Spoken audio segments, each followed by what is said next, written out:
आए हो, तुम्हें अकेले ही जाना है। जाग जाओ, कमाई करने आए हो, ये परदेश है तुम्हारा, ये घर नहीं है। घर तुम्हारा वृंदावन धाम है, घर वाली प्रिया प्रीतम और सहचरियां हैं। तुम भूल गए हो, यहां तुम आए हो तो अब अपनी भूल मिटा दो। यहां तुम्हारा न कोई जननी है, न कोई जनक है, न कोई बंधु है, न कोई सुहृद है, न कोई रिश्ता है, न कोई नाता है। तुम बाबा जी हो इसीलिए बोलते हो, हम तो गृहस्थ हैं। तो तुम भी नाता किए हो तो कृष्ण ही से किए हो, दूसरे से नहीं किए। जान नहीं पा रहे, नहीं उस शरीर से जब कृष्ण अंतर ध्यान हो जाते तो क्यों जला देते हो? रख लो शरीर को। कृष्ण को तो देखा नहीं, जाना नहीं, लेकिन अनजाने में भी श्री कृष्ण से ही प्यार करते हो। कृष्ण आकर्षण जो सबके हृदय में एक पावर रूप से विराजमान परमात्मा तत्व, उसी का आप आदर करते हो। अकेले आए हो, अकेले जाओगे, रात में उठो और खूब भजन करो। रात माने इस मोह निद्रा से उठो और भजन में लगो। भजन करके ही आप इस माया का जो अंधकार है ये विध्वंस कर सकते हो, अन्यथा कुछ का कुछ आपको दिखाई देगा। ठूठ का भूत नजर आएगा, रस्सी में सांप नजर आएगा। ये बहुत बुरा अंधकार छा गया है अंदर। कुछ नहीं है, किसी भी भोग में सुख नहीं है, किसी भी संग्रह में सुख नहीं, पर बुद्धि मलिन है इसीलिए इसी में लगी। हमारे आराध्य देव की हम पर बहुत कृपा हो गई है। ये जो सत्संग आप सुन रहे हो, मंत्र महिमा, नाम महिमा, ये बड़े बड़े महान रस में डूबे हुए हमारे लिए ये गा रहे हैं। इसलिए पकड़ लो, जो तुम्हें मंत्र मिला है, जो नाम मिला है, इसकी परिपक्व अवस्था तुम्हारे और कृपा से दोनों से होगी। तुम्हारी कृपा जरूरी है, वैसे सबकी कृपा हो गई है, बस आपकी कृपा बकाया रह गई। आप अपने ऊपर कृपा कर लो, किसी के आशीर्वाद की जरूरत नहीं। आप अपना आशीर्वाद अपने ऊपर कर लीजिए। दूसरे के तो बहुत आशीर्वाद हैं, आपका आशीर्वाद आपको नहीं मिल रहा है, बस इसीलिए आप परेशान हैं। आपका आशीर्वाद, हाँ, अपने ऊपर कृपा कर लीजिए। आप अपने आशीर्वाद से अपना उद्धार कर लीजिए। तो इसको तो तुम वही कर्म करवा रहे हो जिससे नरक प्राप्त हो, औरों के आशीर्वादों की आकांक्षा करते हो, तो नहीं हो पाएगा भाई, नहीं हो पाएगा। देखो आज कुछ ऐसी हवाएं चल पड़ी हैं, परमार्थ को जानना मुश्किल है। कैसे कैसे कैसे नौटंकी नाटक, मतलब आश्चर्य होता है कि तुम उपदेशक के मंच पर बैठकर ऐसे कैसे बोल सकते हो। अगर बोलने को तुम्हें सौभाग्य मिला है तो जो सुखदेव जी ने बोला है, व्यास भगवान ने बोला है, श्री कृष्णचंद्र जो बोले वो बात बोलो, जिससे वो कान में जाए, समझे ना समझे मंगल होगा। ऐसी वार्ता तो ना बोलो जिससे सत्य मार्ग का अस्तित्व ही लुप्त हो जाए सुनने वाले के हृदय से। आज बहुत संकट में धीरे धीरे हमारे धर्म ग्रंथों का रहस्य पड़ता चला जा रहा है, क्योंकि इनके लिए जो हम मंत्र जाप करके बुद्धि पवित्र होती, सो अर्थ बता सके। नहीं तो केवल मनोरंजन रह गया कि सामने वाला केवल प्रसन्न हो जाए, इसके लिए शास्त्र रचे गए। हमारे सामने तो हमारा काम बन जाए, ये शास्त्र है। शास्त्र का ये स्वरूप नहीं है तुम्हारी जेब भर जाए जो जन्म जन्म से खाली रही, किससे? नाम से भर जाए। तुम्हारी नाम में रति हो, भगवान में रति हो, तुम्हारा ये जीवन मंगल में सुख में जाए। अगर कहीं अगला जन्म हो तो तुम महाभागवतों के रूप में जन्मो, तुम्हें माया फंसाकर रोन न सके। इसलिए सत्संग है, इसलिए धर्म शास्त्रों की रचना। भगवान को कुछ बोलने की जरूरत थी क्या? जिन्होंने इस माया प्रपंच को रचा, उन्होंने माया मुक्त करने के लिए सूत्र रच दिए। ऐसे चलो तो फंसोगे नहीं, ऐसे चलो, गेम है गेम। ये भगवान ने अपने आप से अपने आप में खेल रचा है। तुम भी उसी अपने आप में अपने आप को देखो, मुक्त हो जाओगे। अब यहां केवल सामने वस्तुएं रखी हैं, केवल भोग सामग्री, केवल पद प्रतिष्ठा, केवल संसार का अस्तित्व, और ये संसार का अस्तित्व इन सबको मिटाने वाला है और हम सजाने वाली बात करते हैं। बहुत बहुत अपने कानों को प्रायः बचा करके रखो। जहां सत्य मार्ग की चर्चा मिले तो सुनो, नहीं तो नाम जप करो, एकांत सेवन करो। ऐसी कोई बात मत सुनो जो नाम रूप लीला धाम से आपको विलग कर दे, नहीं तो जीवन की बड़ी भारी हानि हो जाएगी। और उपासक अपने आराध्य देव को सबके दर्शन से बचावे, ये बड़ी गूढ़ बात हम आपको कह रहे हैं। अब जब खुल करके जैसे यहां सेवा हो रही हो बात अलग है, जब उनका आदेश हो जाए, नहीं तो अपने आराध्य देव के दर्शन से, जैसे कहते हैं ना सबकी श्री जी, सबकी श्री जी नहीं है तो हमारी श्री जी है। हम चाहेंगे तो आपको दर्शन करने देंगे, अन्यथा नहीं करने देंगे, इस पे तुम्हारा अधिकार नहीं है। अपनी जो श्री जी हैं इस पे केवल अपना अधिकार है। पूज्यपाद शिवड़िया बाबा जी महाराज, परमात्मा सर्वव्यापी सबकी वस्तु है पक्का, पर प्यारे लाड़िले प्रभु अपनी वस्तु हैं।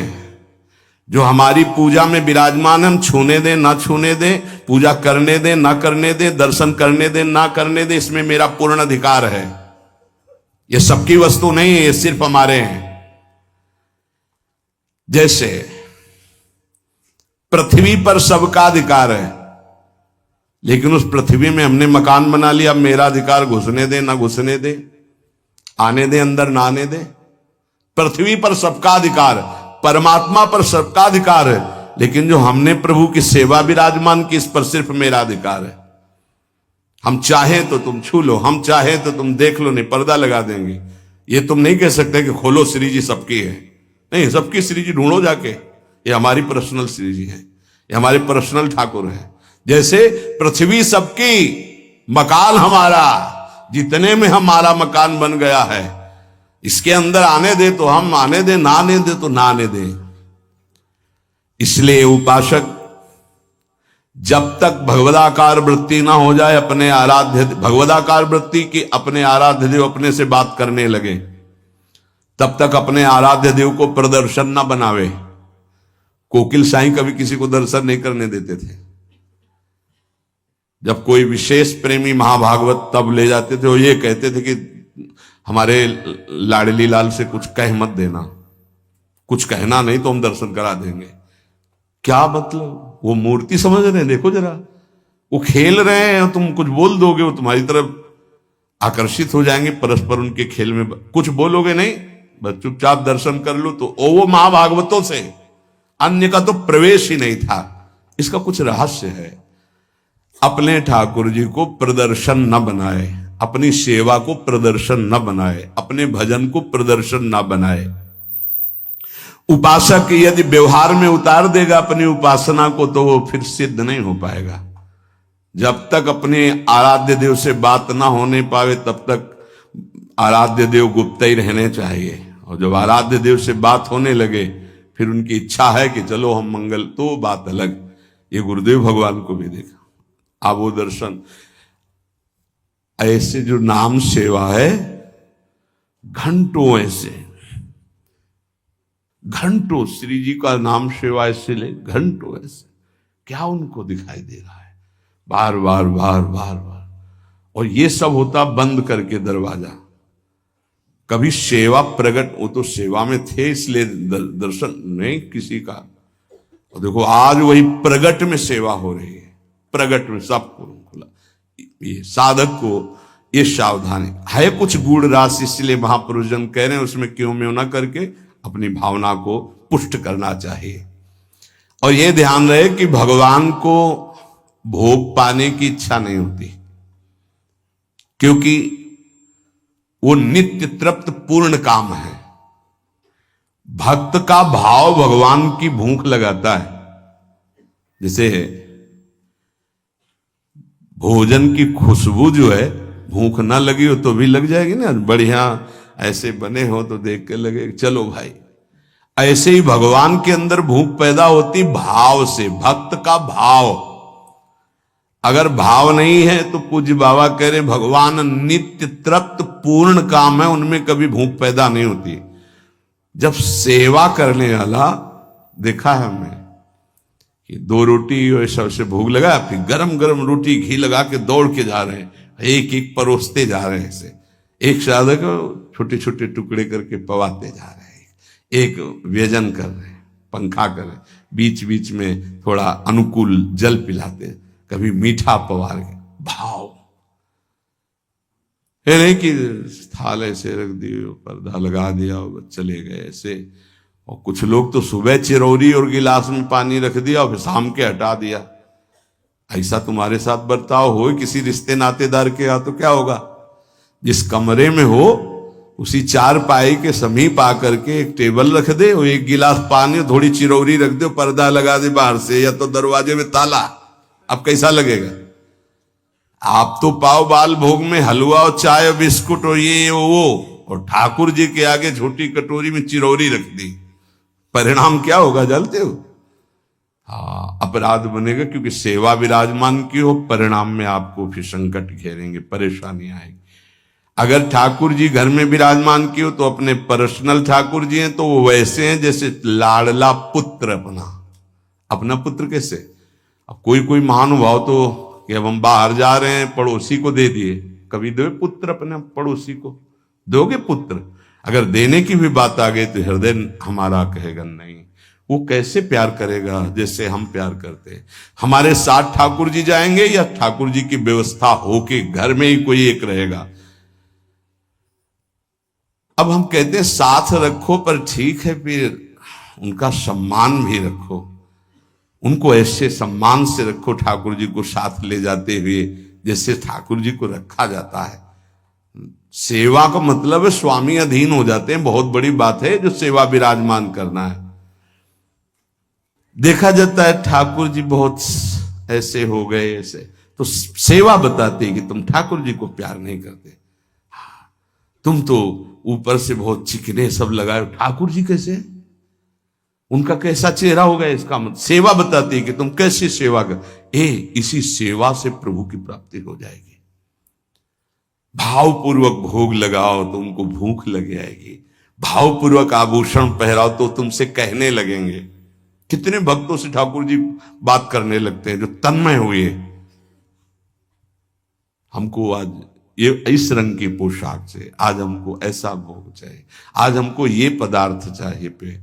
अगर भूल गए शयन में जल रखना तो स्वप्न में आके बोले देखो आज तुमने शयन में जल नहीं रखा, आज तुमने रजाई, तो वहां जाके देखा तो वो नहीं।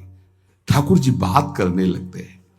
अपने इष्ट के सिवा अन्य किसी इष्ट विग्रह का अपमान न करे उपासक, यही विचार करे कि हमारे इष्ट ही इन विभूतियों के रूप में विराजमान है।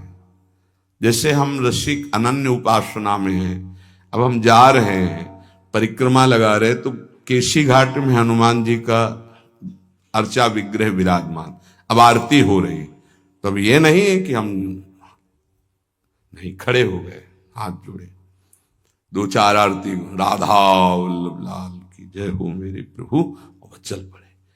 कभी किसी श्री विग्रह का अपमान ना करे। कहीं आरती हो रही है, कहीं ऐसा, मान लो आपकी दृष्टि नहीं पड़ी बात अलग, अगर दृष्टि पड़ गई कि अमुक ठाकुर जी आम विराजमान है तो ग्रीवा झुक जानी चाहिए, राधा वल्लभ लाल की जय, प्रभु आगे निकल जाए, क्योंकि हमारे ही प्रभु विभिन्न रूपों में विराजमान है। उपासक को थोड़ा ज्ञान भी होना चाहिए इस बात का कि हम और हमारे प्रभु से हमारा क्या संबंध है। एक बार सभा में हनुमान जी से पूछा गया कि तुम प्रभु से क्या संबंध रखते हो, तुम ज्ञानी हो या भक्त हो, क्या कहोगे अपने आप को? दो प्रश्न। प्रभु से क्या संबंध रखते हो, तुम ज्ञानी हो या भक्त हो? हनुमान जी ने विचार किया कि मैं प्रभु का सेवक हूं, तो सेवक का ज्ञानी कैसे हो सकता है? ज्ञान समुद्र प्रभु का। यदि मैं अपने को अज्ञानी कहता हूं तो मेरे प्रभु पर दोष आता है कि ज्ञान समुद्र प्रभु का सेवक अज्ञानी कैसे हो सकता है। हनुमान जी बोले शरीर दृष्टि से मैं भगवान का भक्त हूं, सेवक हूं, और ये हमारे स्वामी हैं। जीव दृष्टि से मैं अंश हूं, ये हमारे अंशी हैं, और तत्व दृष्टि से जो ये हैं वो यहां है।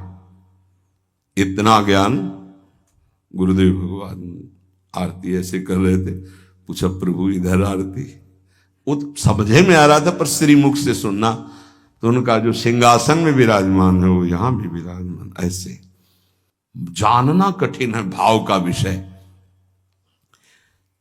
भक्त को साधनावस्था में भले परिचय नहीं मिले, लेकिन सिद्धावस्था में परिचय मिल जाता है कि जो मंदिर में विराजमान वही यहां विराजमान है। अब कोई भेद नहीं रह गया। उपासक को चलते फिरते, उठते बैठते, खाते पीते हर समय जब अपने इष्ट की स्मृति में रहेगा तब इष्टाकार वृत्ति होती है। और इष्टाकार वृत्ति जीव ही हुई तो भूत भविष्य वर्तमान तीनों काल का ज्ञान हो जाता है उसे। क्या हुआ है, क्या हो रहा है, क्या होगा, इष्टाकार वृत्ति होती है। किसका? जगत का नहीं। जगत का चिंतन तो कब छूट गया, अपने इष्ट का। पूर्व में क्या लीलाएं हुई, वर्तमान में क्या हो रही, आगे क्या होने वाली है, यह ज्ञान प्राप्त हो जाता है। जहां कृष्णाकार भगवदाकार इष्टाकार वृत्ति हुई फिर उसके लिए कुछ दुर्लभ नहीं रहता। सब ज्ञान, सब रहस्य, सब प्रेम, साक्षात्कार, सब कुछ, लीला दर्शन, सब। खास बात है इष्टाकार वृत्ति। वो कैसे होती? बोले उठते बैठते, चलते फिरते, खाते पीते, हर समय इष्ट की स्मृति, इष्ट का ध्यान। उपासक कब समझे कि हमारी भक्ति चरम लक्ष्य में स्थित हो गई है? बोले जब केवल प्रेम ही प्रेम की मांग रह जाए, दुख सुख मान अपमान इनकी कोई भान वृत्ति न रह जाए और केवल प्रेम ही प्रेम, प्रेम में प्रेम की चाह, तब समझे भक्ति का चरम लक्ष्य जागृत हो चुका है। तुम्हें कोई गाली दे, तुम्हारी भाषा में खूब अच्छे से समझते हो, तुम्हें ऐसे दुख ना हो जैसे कोई तुम्हारी विदेशी भाषा में तुम्हें गाली दे, जिस भाषा को नहीं जानते, तो तुम उसके मुंह की तरफ देख करके बस चल दोगे, मुस्कुरा, कुछ बोल रहा है बस, ऐसे तुम्हारी भाषा में तुम्हें गाली दे, मुस्कुरा के चल दो, तो समझो भक्ति का चरम लक्ष्य जागृत हो रहा है। तुम्हारा अपमान हो, तुम्हारी निंदा, उसे बहुत अमृत है। सच्ची कहते हैं, तिरस्कार, अपमान, निंदा ये भगवान की प्राप्ति करा के ही रखती है भक्त को। अनुकूलता, नमस्कार, सम्मान, प्रणाम, भगवान बचावे, ये जहर कभी पीने को ना मिले। अगर ये जहर मिल जाता है तो फिर आगे कदम नहीं बढ़ पाते परमार्थ के। ये देह बुद्धि कब नष्ट होती भक्त की कि मैं स्त्री हूं, मैं पुरुष हूं? बोले जब भगवत बुद्धि जागृत हो जाती है, सबसे पहली प्यारी चीज है भगवत स्मृति। इतनी याद में खो गया कि देह की स्मृति नहीं रहे, और पूर्ण रूप से देह भाव का त्याग होता है भगवत साक्षात्कार के बाद। महाराज जी, भगवान में प्रेम होना तो बड़ा कठिन है, वो दिखाई तो देते नहीं। मतलब दिखाई दे तो ज्यादा जल्दी प्रेम हो जाए, अब देखा तो है नहीं तो कैसे प्रेम करें? उनके नाम से, उनके नाम में बहुत सामर्थ्य है। उस नाम का निरंतर चिंतन यदि करोगे तो तुम्हारे चित्त के सारे विक्षेप नष्ट हो जाएंगे। श्री कृष्ण को कहा गया है आकर्षणकारी, लेकिन नाम में इतनी सामर्थ्य है कि श्री कृष्ण का आकर्षण कर ले। ये बात अनुभवी महापुरुष ही बोल सकते हैं। श्री कृष्ण का आकर्षण त्रिभुवन को आकर्षित किए, और नाम श्री कृष्ण का आकर्षण कर लेता है। इसलिए बिना देखे भी परम सिद्धि को वो प्राप्त होते हैं जो निरंतर नाम जप करते हैं। महाराज कहते हैं कि कृपावान ही भजन करता है। कृपा तो सब पे है, फिर सब भजन क्यों नहीं करते हैं? सब पर मोरी बराबर दया। महात्मा और भगवान की कृपा सबके ऊपर समान होती है। उत्तर, पर जो भगवान या महात्मा की आज्ञा का पालन करता है वही उस कृपा का पात्र बनकर कृपा को रोक पाता है, अन्यथा प्रवाह है, निकल गया। जो महात्मा या भगवान की आज्ञा में स्थित रहकर परिस्थिति के अनुसार ना चलकर उसमें अंतर ना आने दे, परिस्थिति के अनुसार, बोले दुखद परिस्थिति आई, भजन छूट गया, आज्ञा का पालन नहीं हो पा रहा, ऐसा नहीं। सुखद परिस्थिति आई, फूल गए, प्रभु को भूल गए उनकी आज्ञा, ऐसा परिस्थिति के अनुसार नहीं। वो भगवत प्रसाद, वो महापुरुषों का प्रसाद प्राप्त करता है जो उनकी आज्ञा में पूर्णतया स्थित रहता है। ये महात्माओं की निंदा क्यों होती है? बड़े बड़े महात्माओं की ये निंदा क्यों होती है? जब इस कोटि के महापुरुष होते हैं तो उनकी निंदा संसार में के लोग क्यों करते हैं? दो स्वरूप हैं, एक है भक्ति, दूसरी है माया। जब वो भक्ति या ज्ञान के द्वारा सिद्ध होते हैं तो जो माया के सिद्ध होते हैं उनके हृदय में अपने आप द्वेष हो जाता है। माया सिद्ध कामी, क्रोधी, लोभी, मोही, ये देखते हैं जब संतों को तो अपने आप इनके आग पैदा हो जाती है। ये कुछ है ऐसा कि ये माया के पार्षद जो है ये आए देखने के लिए, थर्मामीटर डालने के लिए, पर वो थर्मामीटर भक्तों में होता, मायावियों में तो होता नहीं। भक्ति से जान सकते हो, माया के द्वारा नहीं। तो महापुरुषों की जब प्रभाव और यश का विस्तार होता है तो जो मायावी जन होते हैं, माया के दास होते हैं, उनके हृदय में भयंकर द्रोह पैदा हो जाता है, द्वेष पैदा हो जाता है। इतनी जलन उनको होती है कि वो किसी भी तरह मिटा पाए, बस ये बात होती है, किसी भी तरह मिटा पावे। पर सीम की चाप सके को उतासु बड़ रखवार, रमापति जासु जिनके भगवान रक्षक हैं उनको कौन नष्ट कर सकता है। तो इसलिए उपासक को यह भी तैयारी रखनी है कि अपमान, निंदा, तिरस्कार ये हमारे इस मार्ग के पुरस्कार हैं। मिलेगा, मिलता रहा है, मिला है, मिलेगा पक्का। जैसे अपने लोग हैं ना तो बहुत अच्छे से मिलते रहे पूरे जीवन, पूरा अभ्यास रहा है इनका, उनकी कृपा रही है प्रभु की कि ऐसे ऐसे महीना 2 महीना में 1-2 टेबलेट मिलते रहे हैं कि आपका मान, सम्मान, यश, कीर्ति से जो जहर बढ़ा है वो एक टेबलेट में नीचे उतर जाए। उतारते रहते हैं किसी न किसी महापुरुष को भेज करके, माया के महापुरुष, और वो ऐसा वर्ताव कराते हैं, फिर पूछते हैं अब क्या? तो होता है आपकी बड़ी कृपा, तो आगे निकल गए। हम ही थे और कोई नहीं था, हम ही थे और कोई नहीं था। ये तो हम आपसे प्रश्न कर रहे थे। साधक इस बात पे सावधान रहे कि जब उसकी निंदा हो, अपमान हो, तो समझे कि मेरे प्रभु मेरे सामने पढ़ा करके जगत गुरु अब वो प्रश्न कर रहे हैं, मुझे सहन करके आगे निकलना है। आज के सत्संग का सार, कुछ समझ में आवे चाहे ना आवे, जो मंत्र मिला है, नाम मिला है, हर समय जपो, ये सब कुछ प्रकाशित कर देगा। और खास बात, हम कैसे हैं हमें ये भूलना होगा। हमारी प्रियाजू कैसी, हमें ये याद रखना होगा। अगर हम अपनी याद रखें तो बर्बाद हो जाएगी, पक्की बात है। आज तक की तुम्हें बात बता रहे भाई, अपने घर में जैसे बात की जाती है। अगर इस मार्ग में चलना है तो यहां क्या हो रहा है, यहां क्या होना चाहिए और यहां क्या होगा, ये तीनों जिम्मेवारी हमने अपने प्रभु को दे रखी है। और हम चैन से सोते हैं। जो हो रहा है वो आप कराओ, जो होना हो वो भी करवा लेना। जैसे भी हैं हम आपके हैं, आपके सिवा अब हमारा कोई है नहीं, आपको अब हम छोड़ने वाले नहीं। पक्की ये हृदय में बैठा लो। इसलिए बार बार कह रहा हूं कि बहुत तूफान चलते हैं माया के। कभी दक्षिण वायु, कहीं उत्तर की, कभी पछियाव, कभी पूर्वैया। साधक इधर टटिया लगावे तो उधर उड़ा जा रहा है, उधर लगावे तो उधर उड़ा जा रहा है। बहुत गंभीरता से विचार पूर्वक ये सब निर्णय की बात हम आपको कह रहे हैं। हमको अपनी चिंतन की वृत्ति छोड़नी होगी, तभी आगे बढ़ पाओगे। नहीं, आपको बीच बीच में लगेगा कि परिवर्तन तो हुआ नहीं, ऐसी माया है। ये हम खूब एकांत में विचार करके बोल रहे हैं, इसलिए सबसे प्रार्थना है कि अपने को भूलना होगा इस मार्ग में। अपने भक्ति मार्ग की बात कर रहा हूं।